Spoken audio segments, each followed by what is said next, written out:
Buenas, seguimos entonces con lo que estábamos explicando cuando terminamos con nuestra parte anterior de remuestreo y reconstrucción, y habíamos dejado en este punto donde habíamos explicado la reconstrucción implícita basada en el sample and hold, la reconstrucción constante a trozos, y cómo se aplica para el downsampling y para el upsampling.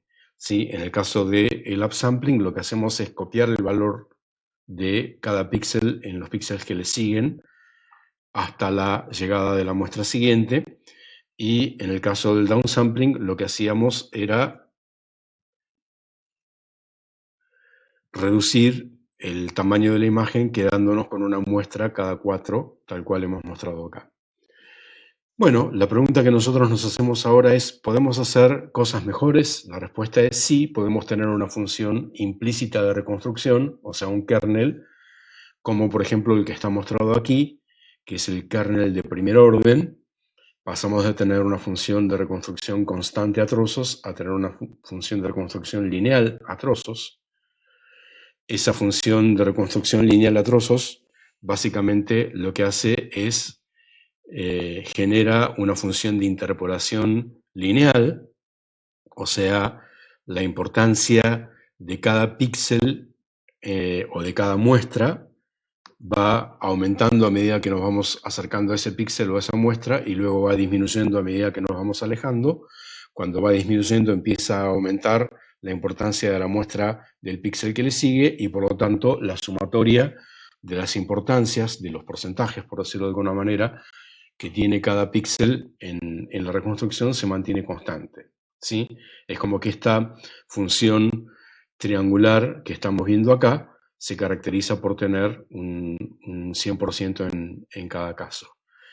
Bueno, lo importante es, tenemos ahora una función de reconstrucción cuya transformada de Fourier es un poco mejor que la reconstrucción constante, porque tiene un poco menos de ganancia en la zona de rechazo y tiene un poco más de ganancia en la zona de paso. O sea, básicamente lo que estamos viendo es que se transforma en un pasabajos un poquitito más cercano al pasabajos ideal, y de esa manera lo que vamos a tener es reconstrucciones de mejor calidad. ¿Cómo se hace eso en 2D? Bueno, lo que hacemos es una reconstrucción bilineal, o sea, generamos para cada píxel dentro de una zona ocupada por varios píxeles una combinación convexa de los valores de cada uno de los píxeles que están interviniendo. Básicamente, si estamos haciendo esto por 2, vamos a tener un nuevo píxel entre las filas de píxeles, vamos a tener un nuevo píxel entre las columnas de píxeles, y vamos a tener un nuevo píxel en el centro de la grilla o en el centro de la celda. Entonces, ¿qué es lo que va a ocurrir? El píxel que está en el medio de la fila entre dos píxeles va a ser el promedio de esos dos, el píxel que está en el medio de la columna entre esos dos píxeles va a ser el promedio de esos dos, y el píxel que está en el centro del cuadrado va a ser el promedio de esos 4. Vamos a tener una aritmética que es bastante sencilla, pero ahora cuando regresemos a nuestro programa de remuestreo o a nuestro programa de reconstrucción, vamos a ver que el efecto que esto tiene es un poco menos inadecuado que el que teníamos. O sea, acá hacemos el remuestreo por promedio o por reconstrucción lineal a trozos, y vemos que, bueno, básicamente ya la figura original tal cual era se entiende un poco mejor. O si vamos a la otra imagen de prueba en la cual tenemos algunas orientaciones y todas las frecuencias, vamos a ver que también el resultado es más adecuado. Fíjense que claramente en esta imagen se perciben los yagis, se perciben los serruchitos de los cuales hablamos, y también la zona central de la imagen, en la cual convergen todas las líneas, se hace bastante más polémica, por decirlo de alguna manera. Cuando ustedes hagan este práctico y con una imagen como esta vean el ejemplo, se van a dar cuenta que en realidad lo que está pasando aquí empiezan a aparecer niveles de gris. La imagen original era blanco blanquísimo o negro negrísimo, pero en esta imagen, como estoy teniendo promedios, en algún caso voy a tener una imagen que va a tener un 25% de luminancia, en otro un 50%, en otro un 75%, o sea, van apareciendo ese tipo de cuestiones. Esto mismo también nos ocurre con la reconstrucción, o sea, yo también puedo hacer una reconstrucción de mejor calidad eligiendo una reconstrucción bilineal tal cual la hicimos recién.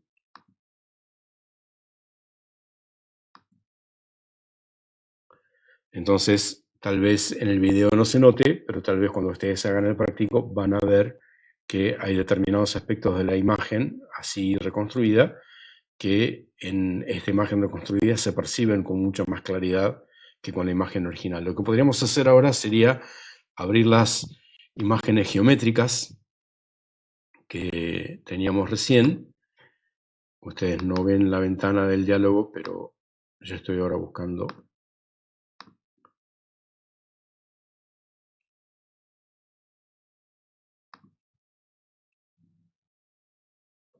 Y bueno, también tenemos que esperar un poquitito que la computadora... Bueno, ahí tenemos la imagen ahora muestrada por 2, y si le hago la reconstrucción bilineal, van a ver que, entre otras cosas, los grosores de las líneas son un poco mejores, la representación de la zona central es un poco mejor, los yagis están de alguna manera disminuidos, etcétera, etcétera. En imágenes fotográficas, uno a veces, cuando hace esto, se encuentra con alguna sorpresa, porque uno puede ver en la imagen reconstruida con un upsampling, uno a veces puede encontrar cosas. Ahí estoy abriendo otra imagen fotográfica que, si no recuerdo mal, tiene buena información.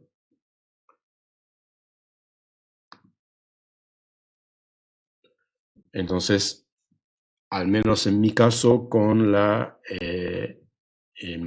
imagen reconstruida en forma bilineal, hay algunos detalles acá en esta estructura que tiene una gran cantidad de imagen de contenido geométrico, sobre todo horizontal o vertical, o la calidad con la que se leen las letras, o por ejemplo el pixelado que se nota en, sobre todo, ya sabemos, las zonas que están casi a 0 grados o casi a 90 grados, es como que ese pixelado acá desaparece.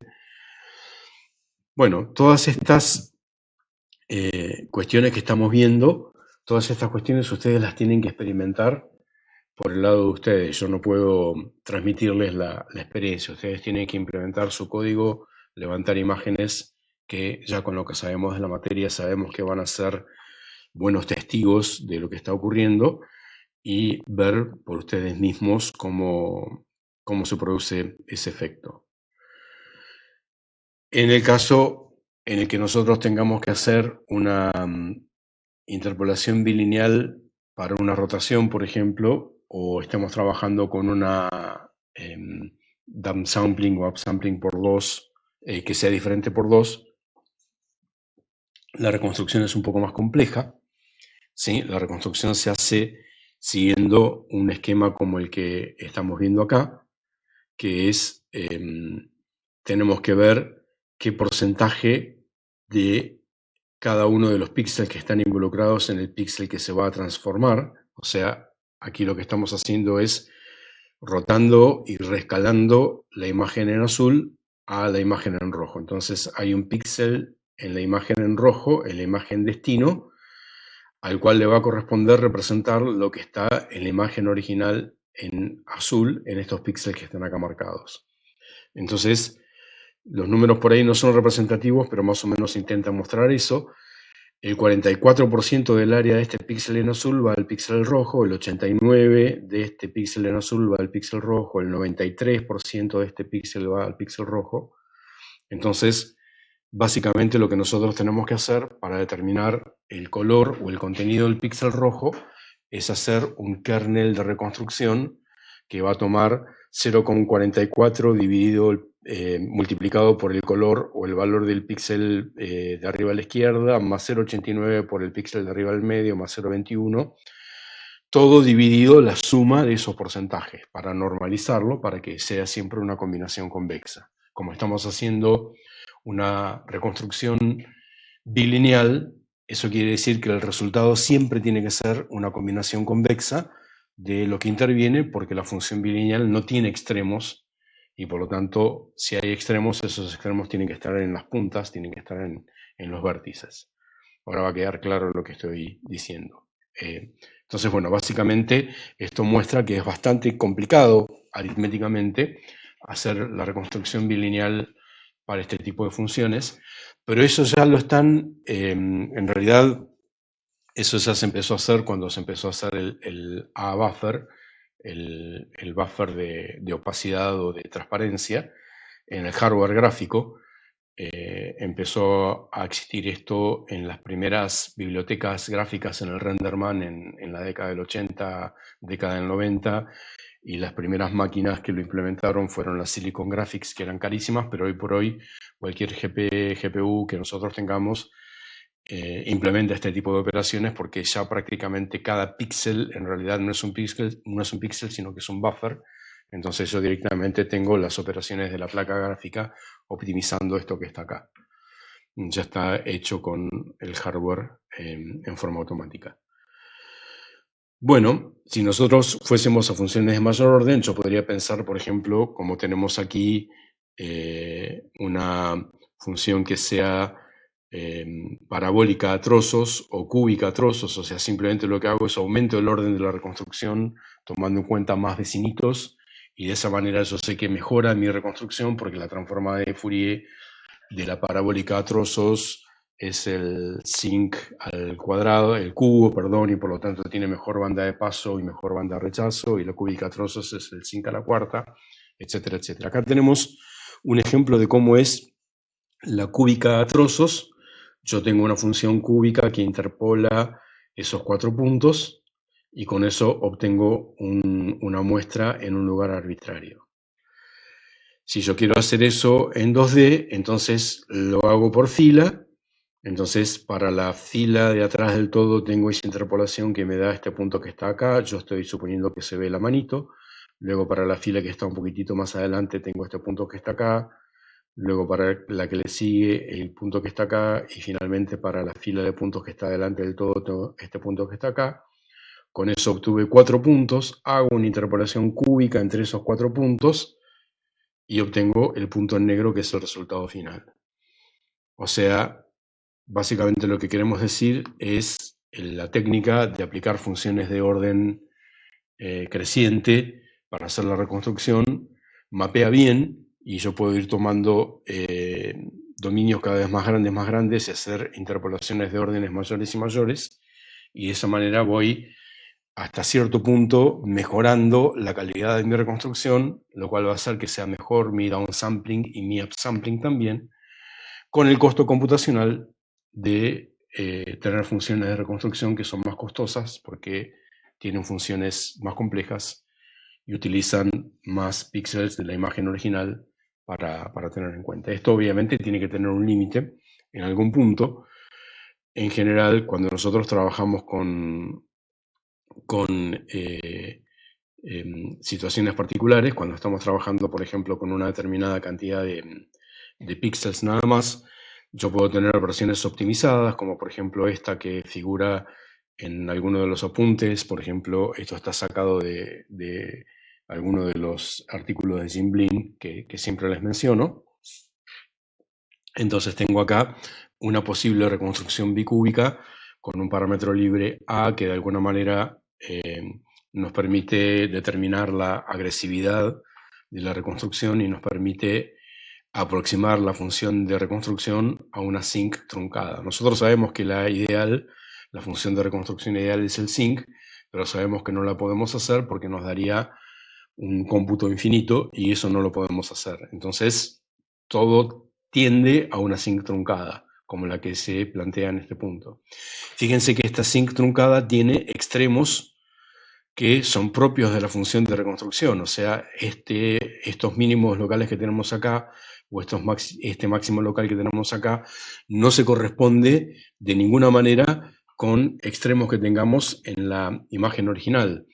¿Eso qué quiere decir? Quiere decir que yo puedo tener, por ejemplo, en mi imagen que voy a reconstruir, puedo tener píxel gris oscuro, píxel gris claro, píxel gris claro, píxel gris oscuro, y cuando le aplico la función de reconstrucción me van a aparecer píxeles negros y píxeles blancos arriba. ¿Por qué? Porque al aplicar la función de reconstrucción sobre esos píxeles que yo tengo, que no están en el 0 y en el 1, no va a ocurrir eso.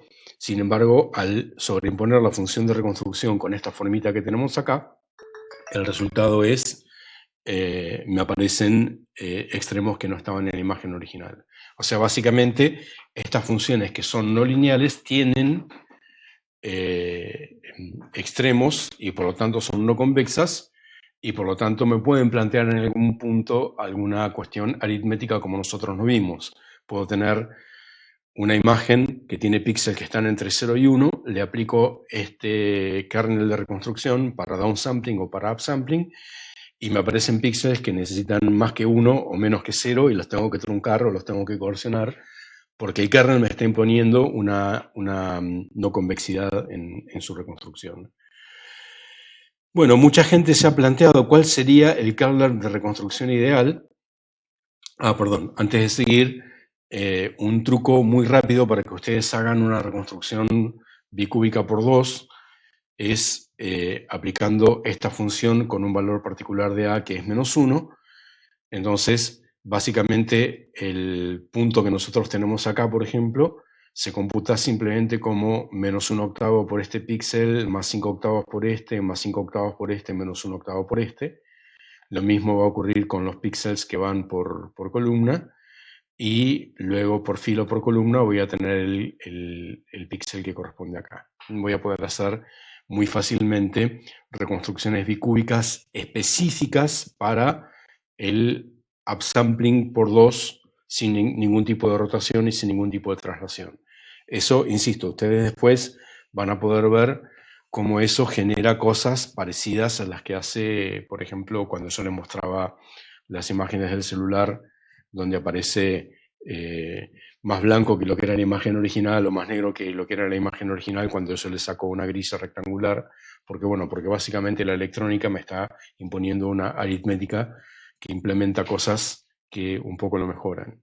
Otra forma de entender esto que estamos diciendo es, bueno, la formita que tiene, la formita que tiene este kernel que tenemos acá se parece sospechosamente a sumarle un poquitito de laplaciano al kernel de identidad. El kernel de identidad sería un impulso en el centro. Si ese impulso yo le sumo un laplaciano con un poquitito de ganancia, me aparece una cosa como esta. O sea, básicamente, esta función bicúbica que estamos teniendo es una función que funciona de una manera muy, muy parecida a, por ejemplo, la inhibición lateral en el sistema ojo-cerebro, a la imagen mejorada que nosotros hemos hecho para sumarle un poquitito de alta frecuencia a la imagen original, etcétera, etcétera. Bueno, yo les decía, hay mucha gente que se ha planteado cuál podría llegar a ser el filtro de reconstrucción original. Hay un kernel que ha sido adoptado por la tecnología como caso óptimo, que es el kernel de Lanczos, que básicamente lo que plantea es una función de reconstrucción como el producto de dos sinks, una de baja frecuencia y otra de alta frecuencia, y que en función de cómo sea el parámetro libre X, en este caso, yo voy tomando una determinada forma para la función de reconstrucción y se ve cómo es en un espacio logarítmico la diferente ganancia que tiene para cada uno de los valores. O sea, por ejemplo, para 2, 3 o 4 se ve que la ganancia de los lóbulos va bajando, pero bueno, eso está haciendo que nuestra ventana se va haciendo cada vez más grande. Esa es la que se implementa electrónicamente en los códecs de buena calidad.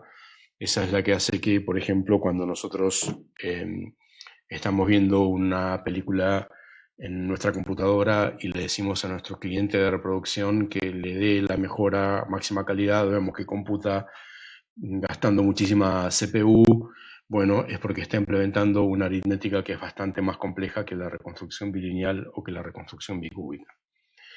Un último temita relacionado con reconstrucción que es importante tener en cuenta es, hay veces que yo tengo que tener un kernel de reconstrucción ad hoc para problemas de reconstrucción específicos, como es por ejemplo el caso de la grilla de Bayer, que nosotros conocemos. ¿Por qué? Porque en la grilla de Bayer yo tengo reconstrucciones diferentes para el rojo y el rojo azul y el verde, porque tenemos diferentes frecuencias de muestreos en ese caso.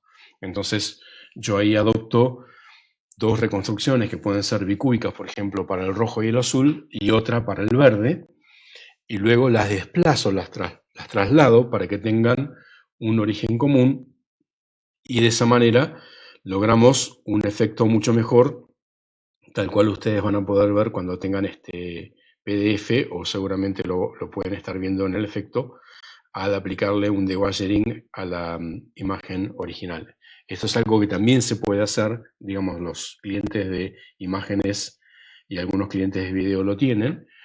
Y bueno, yo acá agregué una imagen que tiene los artificios típicos que se generan por culpa de la grilla de Bayer, lo cual ya sabemos, cada vez que tenemos líneas que están muy cerca pero no coincidentemente con la horizontal, eso le está dando una función impulsiva que hace que se vea el kernel de muestreo. El kernel de muestreo ya sabemos que son cuadrículas o más que cuadrículas en realidad, crucecitas horizontales o verticales, bueno, en cada muestra, entonces esas crucecitas me van apareciendo en cada puntito que nosotros tenemos ahí.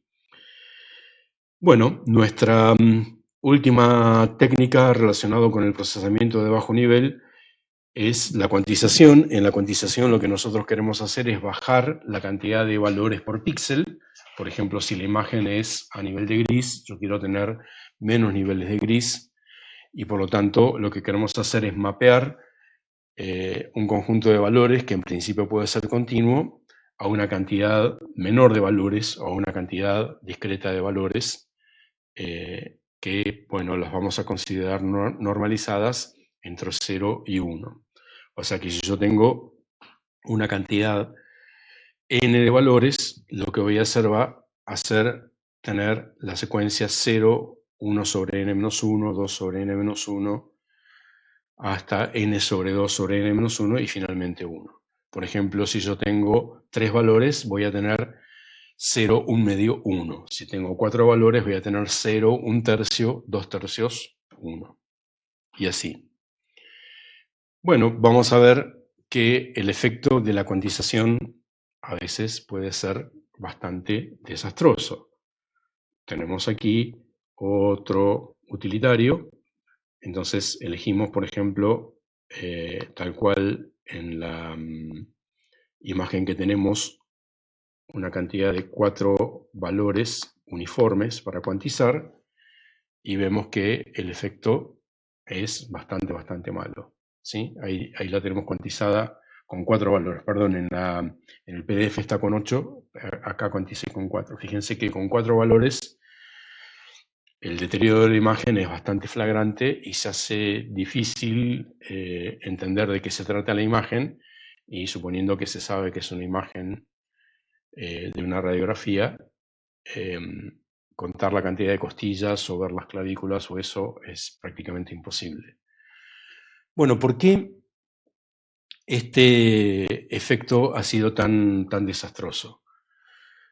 Bueno, de todos los lugares donde se habla del efecto de la cuantización, también en los apuntes de Jim Blin encontré una explicación que es realmente muy buena, que es, bueno, pensemos cómo es espectralmente el ruido de cuantización. Nosotros ya sabemos que la cuantización es un proceso lineal, o sea, se puede modelar como que le estoy sumando el error de cuantización a la imagen original, y por lo tanto yo puedo modelar a la imagen cuantizada como la superposición de la imagen original más la imagen del ruido de cuantización o del error de cuantización, ¿sí?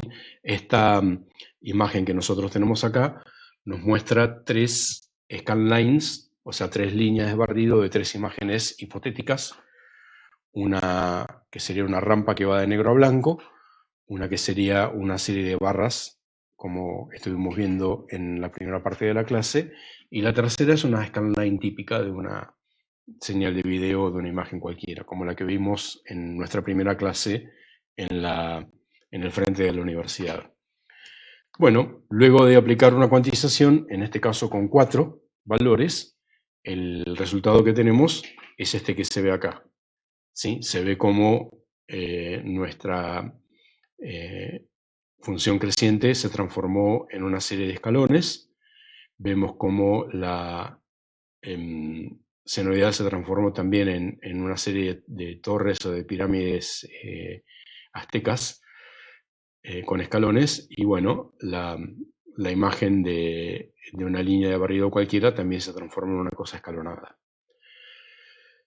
Bueno, en esto podemos decir varias cosas. La primera, se ve que la cuantización uniforme no es una buena idea porque básicamente el negro y el blanco no tuvieron una distribución uniforme, mientras que el valor 1/3 y el valor 2/3 sí tuvieron una distribución uniforme, lo cual nos muestra que habría que hacer algún tipo de modificación aritmética a nuestra cuantización para tener algo que sea más justo. O sea, de alguna manera tendríamos que dividir el dominio de los valores a los cuales voy a cuantizar, de manera tal de que el negro negrísimo y el blanco blanquísimo queden elegidos con igual probabilidad que los valores intermedios, si es que la probabilidad de valores en la imagen original también es uniforme.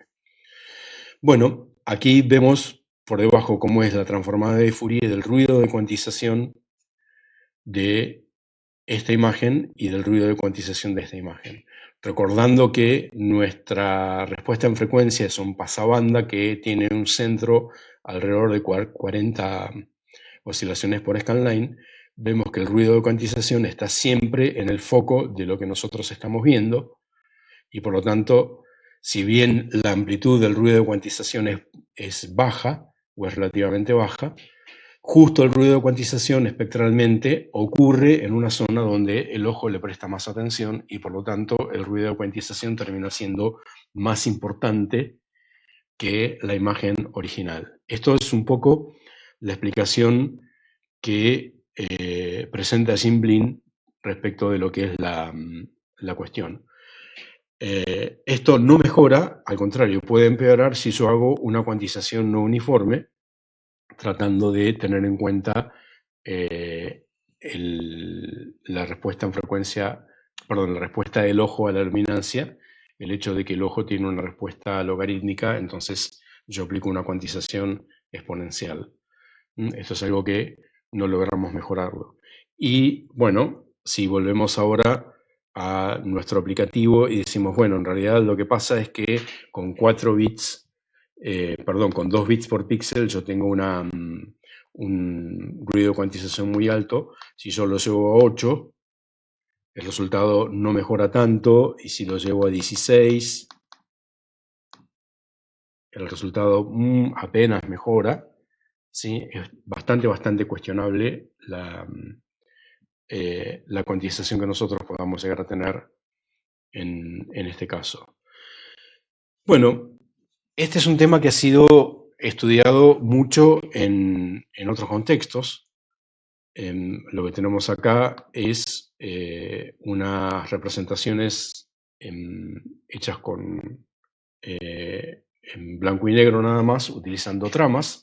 Es lo que se conoce como dithering, o en el caso del mundo de las imprentas, se conoce como halftoning, como fabricación de medios tonos, utilizando una trama. La trama del medio, por ejemplo, es la trama típica que nosotros tenemos en el caso de, por ejemplo, impresoras láser de vieja generación que no tenían capacidades electrónicas adecuadas. Entonces, básicamente lo que hacen es representan los diferentes niveles de gris con tramas que tienen un píxel blanco cada 16 negros, luego 2 píxeles blancos cada 16, luego 3, y así hasta tener uno solo cada 15 o 16 cada 16. O sea, básicamente lo que se hace en esa tecnología es sacrificar resolución para poder ganar niveles de gris.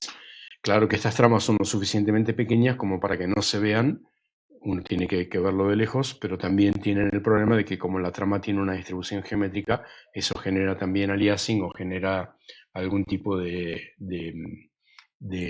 frecuencia secundaria que hay veces que se ve en la imagen. Luego, si yo tengo una capacidad de cómputo un poco mejor, puedo hacer lo que se llama un dithering aleatorio, con lo cual lo que estoy haciendo es transformando la luminancia del píxel en la probabilidad de que el píxel sea blanco o negro. O sea que si la luminancia del píxel es muy cercana a cero, la probabilidad de que el píxel sea blanco es muy cercana a cero. Yo genero un random y en función del valor del random, si el valor del random está muy cercano a cero, el píxel es cero, caso contrario es 1.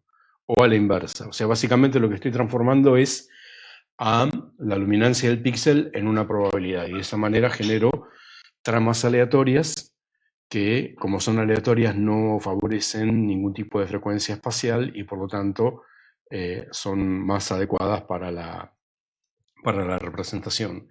Esto, si ustedes van a, por ejemplo, Wikipedia y ven half-toning o ese tipo de cosas, van a ver la gran cantidad de técnicas que se han desarrollado para generar ese tipo de representaciones en impresión, el offset y otras técnicas relacionadas con las imprentas. Bueno, acá tenemos también sacado del apunte de Jim Blin cómo quedan las señales y cómo quedan los ruidos de cuantización cuando aplicamos dithering aleatorio a nuestras señales. Y también vamos a nuestro utilitario. Vamos a hacer aquí, para que se pueda comparar una cosa con la otra, vamos a volver a 4 niveles de gris. Vamos a cuantizar la imagen en 4 niveles de gris y vamos a elegir dithering aleatorio y le pedimos que la represente con 4 niveles de gris. Entonces, bueno, obviamente una cosa que claramente se ve es tengo mucha alta frecuencia porque el random es una función que me genera un ruido gaussiano y por lo tanto genera mucho ruido a baja, media y alta frecuencia. Pero sin embargo, se pueden ver dónde están las clavículas, se pueden contar las costillas y si hacemos lo mismo que decíamos recién, ponemos los ojos chinos para filtrar un poco la alta frecuencia, la imagen se puede entender un poco mejor. Fíjense que si yo voy a 2 niveles de gris, o sea, ahí tengo blanco sobre blanco y negro sobre negro, bueno, tengo una imagen muy muy mala, pero se siguen viendo las clavículas y se siguen viendo las costillas, un poco, algo, mientras que con la cuantización uniforme prácticamente no se ve nada. Bueno, la explicación de Jim Blin en términos de lo que hemos hecho es la que nosotros conocemos. Básicamente lo que está ocurriendo es el listening aleatorio es isotrópico en frecuencias, o sea, básicamente no genera un ruido de cuantización que tenga frecuencias favoritas, sino que las frecuencias están uniformemente distribuidas. Entonces tengo un poco menos de frecuencia en la banda de paso del ojo y tengo un poco más de energía en frecuencia en alta frecuencia. Son formas de resolver este problema. Obviamente, acá tienen en el apunte un poco de código acerca de cómo esto funciona. Obviamente, alguien dijo en su momento que cuantizar simplemente coercionando el valor o quitando la información es tirar información al diablo, es simplemente perder información. Por eso es que existe una técnica que para muchos es superadora, que es la que se conoce como la técnica de la difusión del error. En la difusión del error, lo que nosotros hacemos es tomar el valor de nuestra muestra anterior, cuantizar de acuerdo a la cantidad de valores que tengamos para cuantizar, pero el error de cuantización lo retenemos y lo utilizamos para cuantizar la muestra que le sigue. Entonces, si la muestra anterior la cuantizamos por debajo y por lo tanto nuestro error de cuantización fue negativo, entonces con eso lo que hacemos es subir el umbral de cuantización y hacer que sea menos probable que el próximo valor también sea cuantizado por debajo, porque hemos subido el umbral de cuantización y de esa manera es probable que cometamos un error de cuantización positivo en la próxima muestra. Yo acá les muestro con solamente 2 niveles de gris cómo queda la imagen con la difusión del error. ¿Sí? Aquí, bueno, la imagen tiene una trama bastante artificial, pero aún estando en blanco y negro, se pueden encontrar las costillas, se pueden ver las clavículas, y de nuevo, si hacemos un poco de ojos chinos, vamos a ver qué es lo que ocurre con la alta frecuencia.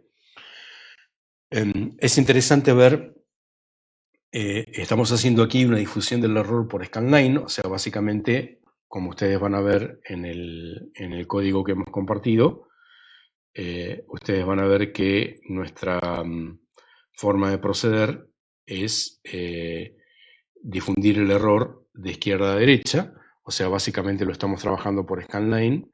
Estamos cuantizando el valor del píxel utilizando un error que se va actualizando a medida que lo vamos haciendo, y luego lo hacemos para toda la fila. Luego, cuando empezamos con la fila siguiente, hacemos que el error sea 0 y por lo tanto estamos haciendo no estamos teniendo en cuenta la difusión del error de la fila de arriba cuando hacemos la difusión del error de la fila de abajo. En este caso, por ejemplo, lo que está ocurriendo se puede observar en forma bastante ostensible si vamos a esta parte de la imagen donde la imagen es muy cercana a blanco, pero no es blanco. Entonces nos vamos moviendo de izquierda a derecha y se va cuantizando a blanco, blanco, blanco, blanco, pero estamos acumulando un error de cuantización positivo porque en cada cuantización estamos cometiendo un error por exceso. Eso hace que nuestro umbral de cuantización vaya subiendo, subiendo, subiendo, subiendo, hasta que por fin va a ocurrir que van a aparecer píxeles muy cercanos a blanco que se van a cuantizar a negro. ¿Por qué? Porque el error de cuantización acumulado subió tanto que por más que el píxel hubiera sido muy cercano a blanco, le correspondía a un píxel negro. Y se generan como una especie de curvas de nivel que inclusive en algunas técnicas avanzadas de reconstrucción de imágenes se pueden utilizar para reconstruir el nivel de gris de la imagen original. Sí, códecs muy elaborados son capaces de tomar la información del error de cuantización y generar un perfil continuo de luminancias de muy buena calidad. Esto es realmente bastante interesante. Bueno, yo voy ahora a hacer con 4 valores para que se vea la calidad que tiene la difusión del error con 4 valores, comparada con el deathering aleatorio, que me hace una reconstrucción que también es buena pero muy ruidosa, y comparada con la reconstrucción uniforme, en la cual se pierde una gran cantidad de información. Bueno, ahí está en esta imagen representado lo que yo les decía que va ocurriendo con esas curvas de nivel. No nos metemos en ese tema, pero hay técnicas que aritméticamente no son muy complejas, pero que hacen una cuantización basada en la difusión del error, pero teniendo en cuenta 2 líneas de barrido, no solo una.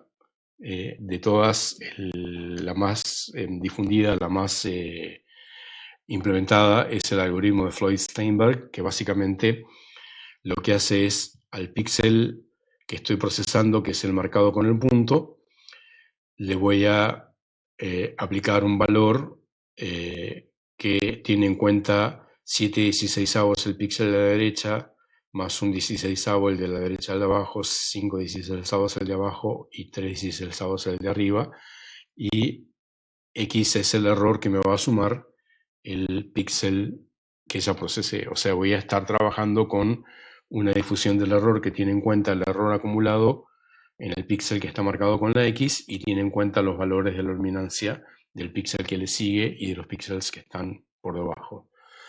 Esto se ha sofisticado mucho, hay un algoritmo que se llama el algoritmo Retinix, que está patentado y por lo tanto no se puede utilizar sin pagar royalty, que tiene un kernel que es un poco más elaborado que el de Floyd Steinberg, tiene en cuenta todas las cuestiones que vimos acerca del funcionamiento de la retina humana, cómo trabaja el color, cómo trabaja el contraste simultáneo, cómo trabajan los potenciales evocados y bueno, de esa manera logra resultados bastante más adecuados, pero bueno, es un algoritmo que está patentado.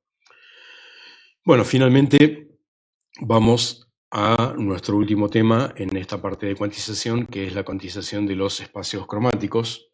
Por ejemplo, para la generación de imágenes GIF, acerca de las cuales estuvimos hablando en algún momento, básicamente necesito generar una paleta de 256 colores para poder generar imágenes que estén en ese formato GIF y poderlas poner en HTML y poder hacer imágenes animadas o todas las cuestiones. El algoritmo más implementado hasta hace cierto tiempo, que computacionalmente se pudo hacer algo mejor, es un algoritmo denominado Populosity, que básicamente lo que hace es un histograma en el espacio cromático 3D. Es un histograma que pondera cómo funciona el ojo humano, o sea, cuáles colores le presta más atención o le presta menos atención, pero básicamente nos lo podemos representar de una manera muy cruda, como que estamos cuantizando, haciendo un histograma en los colores de nuestro RGB y estamos viendo las frecuencias de ocurrencia de cada uno de los RGBs. Luego nos quedamos con las 256 modas más frecuentes y finalmente para cada píxel de la imagen procesada lo que hacemos es elegir el color de la moda que en el espacio cromático esté más cerca en nuestra elección. ¿Sí? Obviamente si yo lo hago en RGB, yo sé que RGB tiene una gran cantidad de problemas, pero bueno, aritméticamente es el más sencillo. El espacio cromático adecuado para hacerlo sería el LAB o el LU asterisco B asterisco que hemos mencionado muy por arriba en la materia, pero ya sabemos que la aritmética de esos espacios cromáticos es muy costosa. Hay algunos códecs donde la hacen en un espacio cromático que es de los que vimos el más económico en términos aritméticos, que es el YCRCB, que trabaja con bytes y con bits muy crudamente. Pero bueno, básicamente el algoritmo de Populosity coerciona demasiado. O sea, por ejemplo, si nosotros, permiso que me tomo como ejemplo, si nosotros tuviésemos el cuadro que estamos viendo ahora en mi foto como imagen que queremos cuantizar, veríamos que seguramente las 256 modas van a ser todas tonos, luces y sombras del color de mi remera. Y por lo tanto, los pocos píxeles de fondo que quedaron por ahí van a obligarse a transformarse en alguna gama de este rojo rosita, porque, bueno, no hubo ninguna moda, no quedó ningún píxel, por ejemplo, para señalar esta partecita que está en otro color. Bueno, un algoritmo que es más complejo, pero que es más justo respecto de la representación de colores, es el algoritmo denominado corte por la mediana, que básicamente lo que hace es, en el espacio cromático elegido, inclusive puede ser el RGB, funciona bien en espacio RGB, funciona bien en YCRCB, es yo divido a toda la población de píxeles en dos subpoblaciones, cortando por la mediana en alguno de los ejes de mi espacio cromático. Por ejemplo, supongamos que lo hago en RGB. Entonces, divido a toda la población de píxeles por la mediana en el R. Entonces tengo dos subpoblaciones, la que tienen un R menor que la mediana y la que tienen un R mayor que la mediana. Como estoy eligiendo la mediana, las dos subpoblaciones tienen tamaño idéntico. Luego cada subpoblación la trabajo idénticamente, pero utilizando otro de los ejes del espacio cromático. O sea, por ejemplo, por el Y, por el R, por el G. Entonces, tomo la primera subpoblación y la particiono en dos subpoblaciones de acuerdo a el valor de su G. Entonces voy a tener una subpoblación que tiene el 25% de la cantidad de píxeles, que tiene un valor que está por debajo de la mediana en R y por debajo de la mediana en G. Voy a tener otra que está por debajo de la mediana en R y por encima de la mediana en G, etcétera, etcétera. Y así voy subdividiendo hasta que llego a 256 poblaciones. Todas esas poblaciones, todas tienen tamaño idéntico. Hay algunas poblaciones que tienen mayor dispersión, hay otras que tienen mayor concentración. ¿Eso qué va a hacer? Va a hacer que cuando yo después coerciono a que el RGB que voy a elegir para cada una de esas 256 poblaciones sea de alguna manera la media o alguna tendencia central, las poblaciones que son más dispersas van a tener elementos que van a estar un poco más coercionados hacia su tendencia central, mientras las poblaciones que están más concentradas prácticamente no van a perder información. O sea, básicamente lo que estamos diciendo con esto es las minorías no pierden representación, lo que sí pierden es un poco de precisión a la hora de ser representadas. ¿Sí? Por eso es que este algoritmo, si bien computacionalmente es más complejo, es considerado como más justo. Bueno, dejamos acá y en la próxima seguimos con el tema de compresión de imágenes.